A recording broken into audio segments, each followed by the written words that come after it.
Hey, it's Maren. I'm an assistant gear editor here at Outside Magazine, and today I'm going to show you how to replace spent cord in your tent poles. So in order to do this repair, you're going to need a bobby pin, some thread, a sharpie, some scissors, and about 30 feet of shock cord, depending on the length of your poles, and then of course your poles. It should be pretty obvious when it's time to replace the shock cord in your poles because they're going to be really hard to put together, but I'll show you what you should be looking for. So here on my tent poles you can see I've done a little hasty repair where I've tied a knot in this noodly piece of string here in order to try and preserve some of the elasticity. But basically mine were just falling out of the poles and I had to stuff the shock cord back in the poles when I was putting them together and they wouldn't stay together. And then there's also these little poles where you can see that the elastic has broken in the casing. So these clearly need replacing. So the first thing you're going to want to do is take your poles out and set them up and inspect them so that you know how they fit together. At this point you might want to take a picture, particularly if your poles are kind of complicated like mine are. So at this point I'm going to just kind of take stock of what I have and figure out which parts I want to do first. So there's one long center pole and then two poles here and a fourth pole here. So there's 4 poles in total all connected together at these hubs, and I'm going to do them one at a time. So I'm going to start with this pole here, and the first thing I'm going to do is number the segments of the pole with a Sharpie. Some of them might be interchangeable, but I don't want to take a risk and I want to make sure that I'm putting them back together exactly the way they started.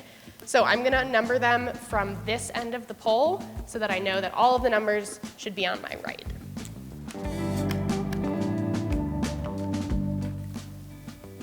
So there are 5 segments, 1, 2, 3, 4, 5. I'm also going to number, or just put a dot on the end of the pole that's the number 1 end, so that I know this silver end piece goes on number 1 as opposed to that one on the other end. And then this is the really nerve-wracking part. You have to cut out the cord. So first you're going to unscrew the end. It should just pull right out like that.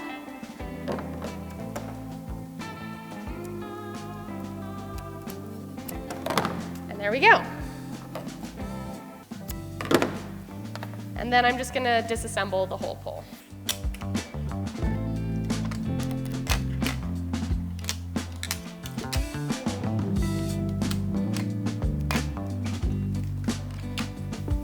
I also cut myself. So the next thing you're going to want to do is start with your end that you have the dot on, and you're going to tie your new shock cord to the new end. So I threaded the cord through the little piece here. You could either tie it in a knot, but because of this cord is so thick, we're just going to burn the end so that it can't come through the end here. So it's already a little burned. I'm just going to make it a little fatter.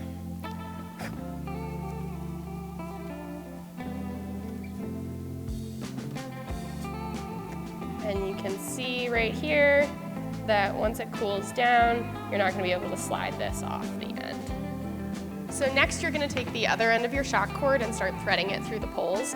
This shock cord is pretty stiff, so I'm going to be able to thread it through without any kind of threading mechanism. But if your shock cord is a little flimsier, I'll also show you what you can do to thread it through the poles.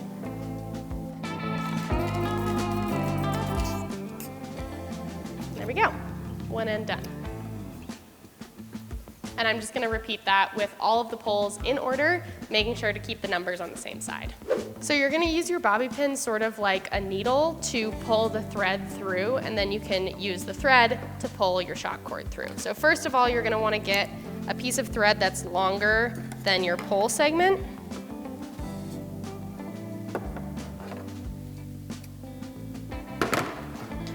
And you're going to tie your thread to your bobby pin.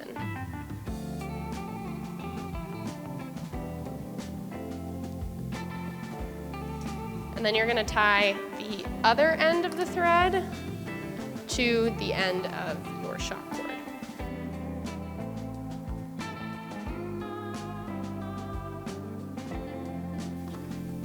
Like this. So you've got it tied onto your shock cord, and then you've got your thread that's the same length as your pole, and then you've got your bobby pin tied on the end. And then you'll just drop the bobby pin through the pole, like that. And then you can pull the shock cord through the other end. So this is the last segment of my pole. So I'm gonna pull it all the way through to the other end and connect it to the other poles, and then double check my work before tying it off. So this is the point where I'm gonna wanna check to make sure my numbers are all in order and facing the same direction they were when I wrote them. 3, 4, 5. And then I've got my end piece and my extra shock cord here. So I'm just sort of gonna test out the tension and see how tight I want it to be and how much elasticity I want there to be in the pole. So I'll just hold it here at the end and see like if that's gonna work for what I need it for. And then I'm going to cut and burn the end so that it stays on, or you could tie it off and then cut it if you were tying the ends.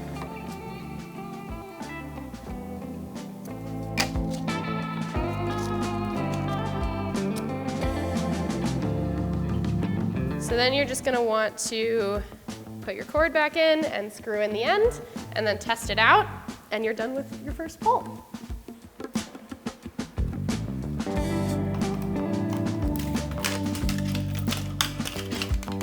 So I'm just gonna rubber band off this pole to get it out of the way since it's done, and I'm gonna do the rest of the poles, and then I'll see you back here.